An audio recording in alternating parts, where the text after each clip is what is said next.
What's up, guys? It's your boy Ruben. Gonna come to you and give you just kind of my year-end thoughts on the Jaguars. This video is definitely dedicated to my Jags fans. Before we get started, please don't forget to hit the like button, subscribe. I'm gonna put a link to another video that'll definitely take you to the YouTube channel. I got plenty going on there. That'll keep you plenty entertained, give you plenty of thoughts on different teams, different periods of time throughout the NFL season. So, and even some NBA. The NBA season just started, so aren't too many videos on that, but more to come. With that being said, uh, Jags wrapped up the season 1-15, locked up the number one draft pick, and Doug Marrone got fired. Dave Caldwell got fired. So, what do I have to say about this season? This season was a rough one. This has been the worst NFL season of my life, considering that I'm also a Cowboy fan, right? So neither one of my teams played well. And I had to actually, at least with the Jaguars, I lost hope like early in the season for the playoffs. There was just no way. The Cowboys, I had to actually get strung along all year thinking that there's a chance that they can actually make it, even though I didn't want them to make it after a certain point.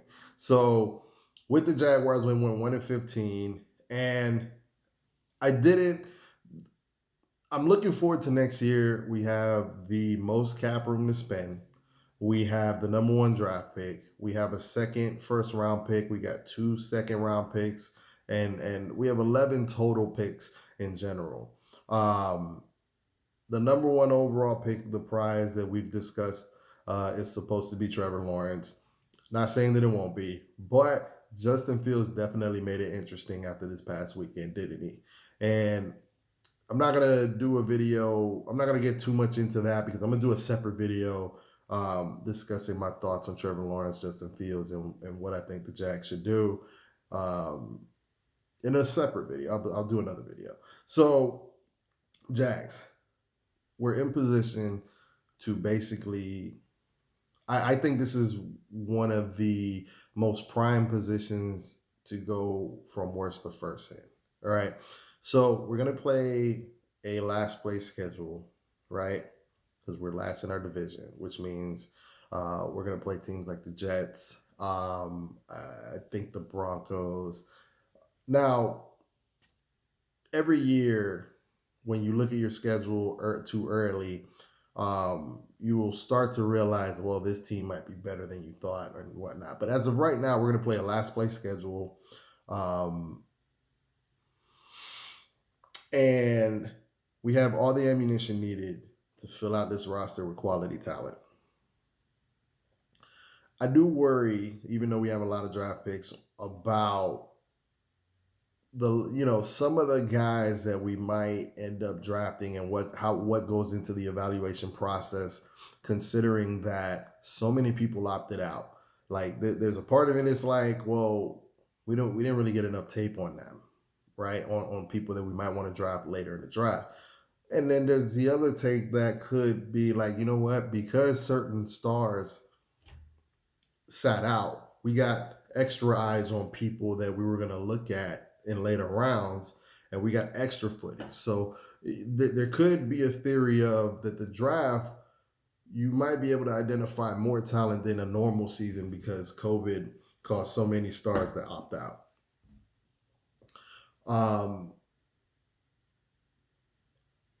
My only beef with this season was I don't like.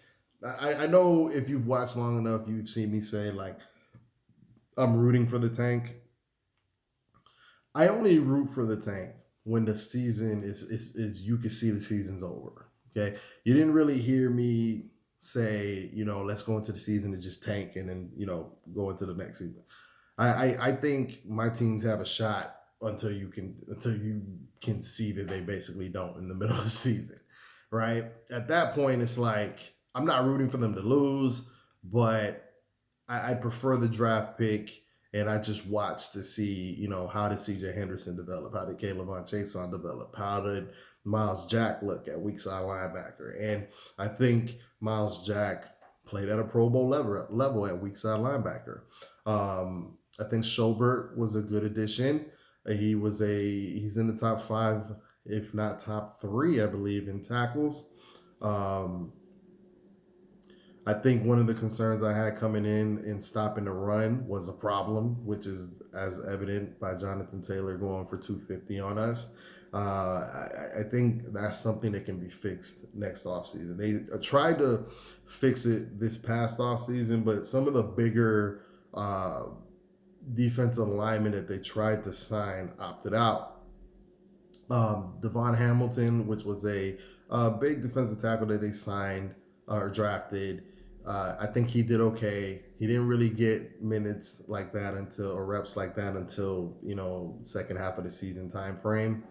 And considering what we've had to work with, I have high hopes for the future. I think we have a lot of talent that's been unrealized or just not used properly. I hate that.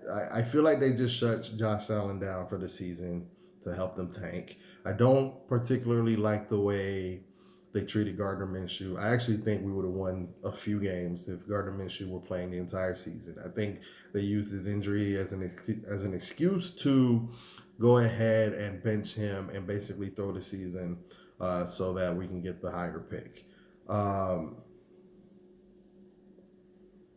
I think Gardner Minshew is the better of the three quarterbacks we had on the roster. So I don't think it was fair to him.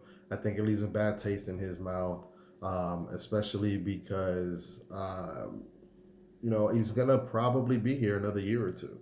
So, and that's what we don't need is another player that doesn't like being here. Now we have an opportunity to change the culture here because we need to hire a new GM and a head coach. And I hear that we're leaning towards, the rumor is that Urban Meyer. And I was asked previously, what do I think of Urban Meyer? And I told that guy, I don't think of Urban Meyer. So what I mean by that is, I'm not big on college coaches making the jump to the NFL. There's been plenty of failures, even though some have had some recent success. Look at Pete Carroll, and but you can argue that Pete Carroll had previous NFL experience. Look at Cliff Kingsbury. I think the Cardinals are heading into the right direction, but in a lot of cases they don't work out. And you got Urban Meyer, who I don't think he's a bad coach. Don't get that twisted. I'm never gonna say he's a bad coach until I see what he does on the next level.